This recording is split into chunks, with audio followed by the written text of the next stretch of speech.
Welcome to the Slop Farm. Enjoy the video. You start by proving the device is yours. Locate the purchase receipt, the account email, and any linked phone number. Once done, back up any accessible data and ensure the battery is above 50% so the process won't fail. Make sure you know the linked account credentials and have a government ID or carrier account details handy.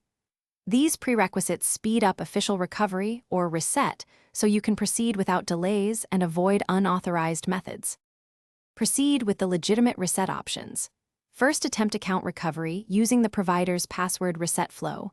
Follow email and phone verification steps. Once you can sign in, use official remote erase tools, Find My Device on Android, or Find My iPhone on Apple to perform a factory reset.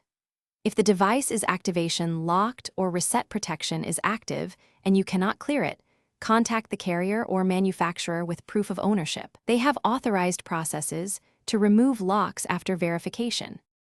After a verified reset, set up the phone with the same account or a new account if authorized, then restore your backup. Make sure to set a new secure passcode, enable two-factor authentication, and update recovery email and phone numbers to prevent future lockouts.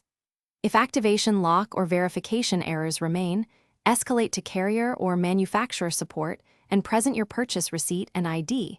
That's the fastest legitimate fix. Troubleshooting tip: clear browser cache and use a desktop when filling recovery forms if verification emails or links fail. Thanks for watching. Consider subscribing if we helped you today.